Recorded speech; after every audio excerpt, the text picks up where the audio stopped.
Former colonists suffered an epic meltdown on social media after India's Chandrayaan 3 successfully landed on the moon. The British media ranted about UK's financial aid to India.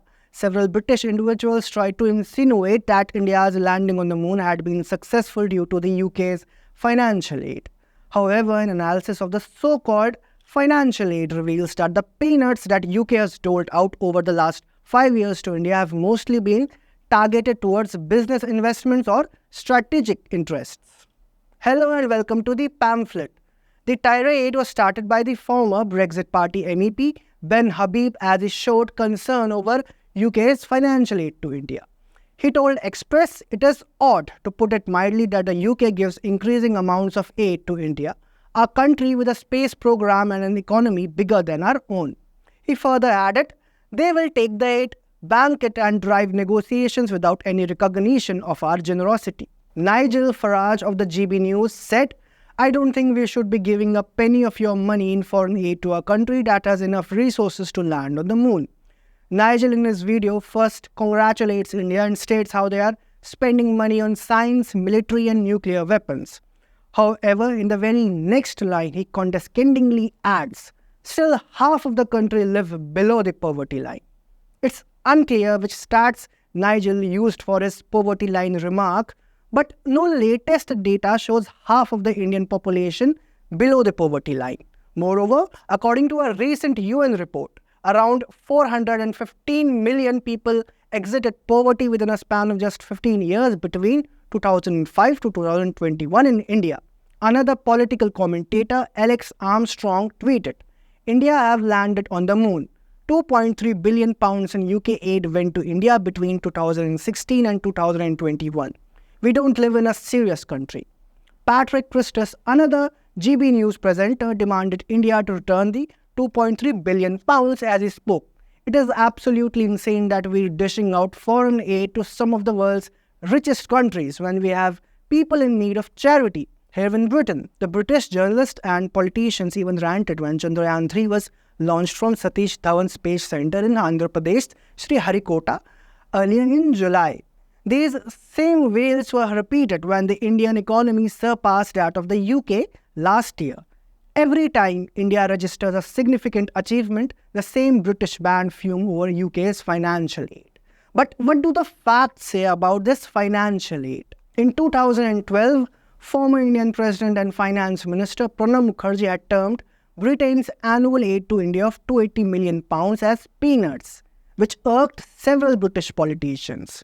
Since then, British politicians have been questioning their government over financial aid to India, given the fact that New Delhi is financially well off by itself. The UK is still providing help to India, according to a study published in March 2023 by Independent Commission for Aid Impact. But it also noted that its form and goals have changed.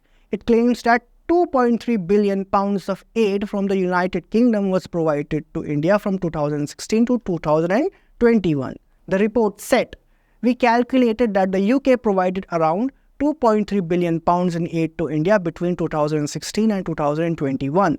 The figure includes £441 million in bilateral aid, £129 million in developmental investment by the Foreign Commonwealth and Developmental Office, £749 million of aid through multilateral organizations and £1 billion in investments through British International Investment, the UK's developmental finance institution. The ICAI investigation made it obvious that the British cash was flowing to various programs in India, including investments, and not to the Indian government.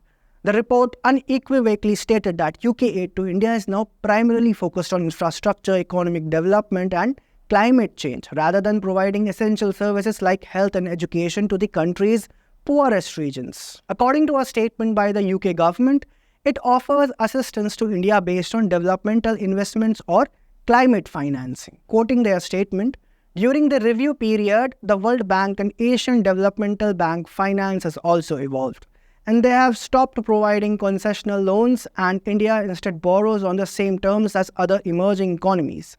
We are providing a guarantee to the World Bank to enable them to provide an additional £1 billion of climate finance to India. According to the recently released 2023 Integrated Review Refresh, the Indo-Pacific area is a priority to the UK government. The global economy, supply chains, stability and standards of state behavior would all be significantly impacted by the changes in this region, according to this report. In order to further its strategic interests, the UK government claimed that it is investing and providing official development aid in this region. Climate financing and developmental investments are completely different from financial aid.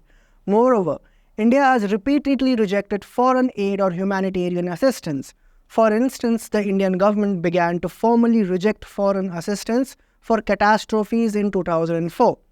India rejected offers of emergency relief from US and Israel in addition to rejecting all humanitarian aid from Japan after that year's tsunami in the Indian Ocean. Climate financing is not an aid, but a duty by the developed nations to the developing ones. Simply, it is a transfer of public resources from developed to developing countries in light of their UN Climate Convention obligations to provide new and additional financial resources.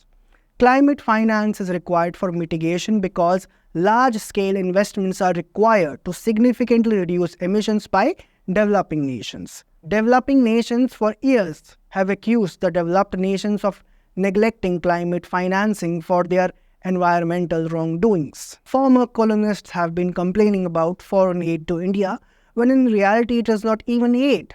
Moreover, the total funds from the UK government does not even size up to the financial aid or humanitarian assistance that India provides to the needy countries. Thank you. If you like this video, kindly subscribe to our YouTube channel.